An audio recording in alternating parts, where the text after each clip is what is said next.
Hey everybody out there, my name is Dragnix and this is Exostorm. It's $3.39, it's 15% off during its promotional period by Midnight Oil Games. It's a weird shoot 'em up game. It's really strange in the sense of the design aspect of it, because I felt like throughout it, like that it was rushed in terms of delivery and that maybe some changes were made that weren't part of the original design. It has this aspect of just sort of incompleteness to it, which is weird. It's a cheap title. It does the job, but it's that one of those lingering feelings where I felt like maybe it wasn't exactly what it turned out to be in terms of the original design. Now, before I begin, I'm going to show you guys that there is two modes to this. There's normal and hardcore mode. I'm going to play on hardcore for a reason here, because it's a lot more fun rather than normal. Normal's pretty basic, but you're going to see exactly what I'm talking about. So you start with two weapons, a regular weapon and then a secondary weapon, and as you beat levels, you'll unlock more. I've got everything unlocked with the exception of this one, which I'm assuming I unlock when I beat hardcore mode. Now, I'm going to choose spread for one specific reason here. The thing is that what I noticed, like with Vulcan, for example, which is basically straightforward firing, spread basically outdamaged it in every single way. And it was a little bit interesting because one of the things about spread is, well, wait a minute, you get more coverage on the actual fighting field, but you should be doing less damage. That's not the case here. I'm also going to choose slowdown as my secondary weapon. I can choose blast, but blast misses some aspects to it that I will go into. Now, I do like the aesthetic. In particular, what you'll find with the aesthetic here is you notice the rotation that's going on here. I like that rotation. It actually gives the game somewhat a unique feel to it, because it feels like you're actually driving through a city as opposed to something like the X-Wing trench run, for example, in the Death Star. Now, this is hardcore mode, as I said, so there's a lot more projectiles. That starting portion was only just enemies that ran at you, which were a lot easier at that point. Alright, so haven't died yet, good. Now, you can upgrade weapons, in particular your only primary weapon. I do think, though, one of the game's flaws to it is the fact that it only uses one weapon as opposed to maybe power-up weapons. I feel like there's not enough variety in the regular gameplay and enemies to really make me interested to play this over and over again. Now, again, I'm apparently having problems here because apparently I suck when I'm talking at games like this. Slow down, get through that. That's why I like the slow down power, to get myself out of, a little bit of troublesome situations. Now, there is a checkpoint system here, and one of the things I noticed with the checkpoint system is little things where the little details in this game really hurt. Okay, like this, for example. I upgraded my weapon, but notice how I start with my upgraded weapon. That's a little bit weird to me. The fact that even though I died, and it should really punish me for that, I don't get punished. I actually somewhat gain from it, which is a little bit strange. Now, again, this is hardcore mode. This is going to take a little bit more time than the normal mode. The normal mode I beat in 30 minutes, which about 10 of that was actually just me, pausing the game and taking down some notes like I normally do.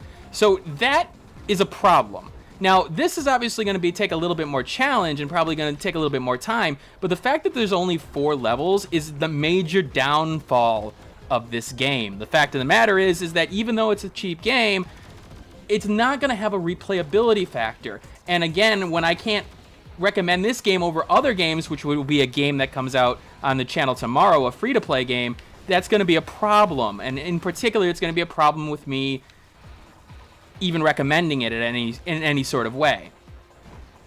Now, like I said, the spread seems to have a real improved weapon damage as opposed to everything else, and there's no sort of penalty for that. In fact, when I saw with Vulcan, the fire rate isn't that much higher than the spread in question, and it seems like spread has a lot more projectiles on screen.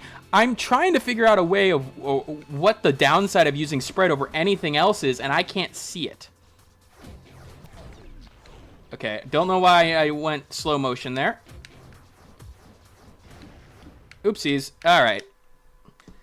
Now, I will say that at least the hardcore mode is a challenge and gives you a reason to actually keep playing the game, but you've noticed the enemies are pretty basic, and that doesn't change that much. They do introduce other enemy types and other hazards, but in terms of real variety, it's really hard for me to sit here and go, yeah, it's got real good variety to keep your interest up. In fact, I don't think it does. I think it's pretty basic when it comes down to it, even with the enemy types that they do have in question, which again is a slight problem.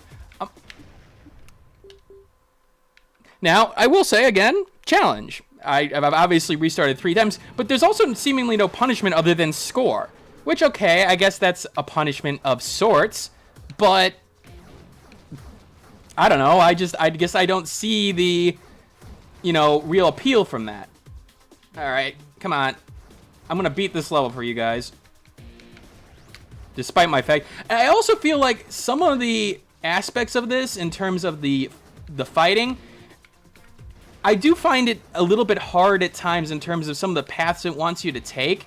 Like, it's like there. See, notice how I was going all the way to the left to try to dodge. That was the only real reason for me to dodge that way.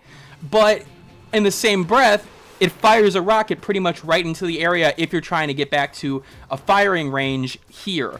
I think there's some design element flaws in this game in terms of the gameplay that maybe with, experience and understanding of, every bullet path, it would, be a little bit easier and a little bit better to use. But on the other hand, I felt like this game in particular was a little bit of a problem in terms of the way it presented the enemies towards you, just pretty much everything in terms of design.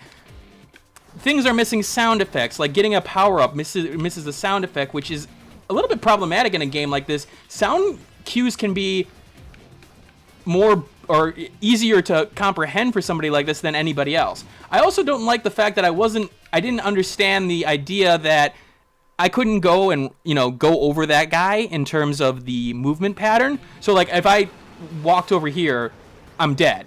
But it's sometimes hard to understand what is a hittable collisionable in this game and what is not. So, like, you're seemingly on a different plane with the way that the 3D units here are sort of spread out. Like, notice how where the turret is compared to the head. It gives you an idea that, hey, that's on a higher plane than everything else, and that would give me the understanding that, hey, that means I can, ride over that. Not the case.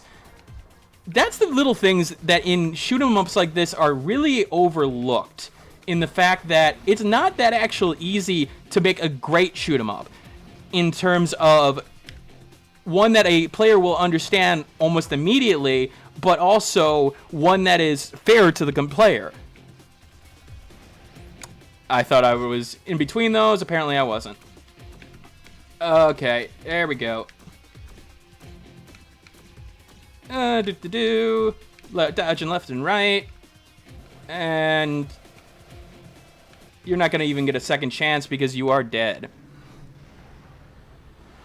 So that is Exostorm, and I can't recommend it, even with the low price. If you're really hard up on a shoot-'em-up, I could say that maybe that'll work.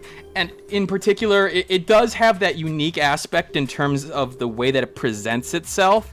But other than that, there's not a lot here in terms of, variety, in terms of progression. Again, things will start feeling the same, and especially the real downside of the game, unfortunately, is the lack of missions. With 4 missions overall, that you're not getting your money's worth. That's about $1 a mission, and I'm sorry, that's just not going to do it.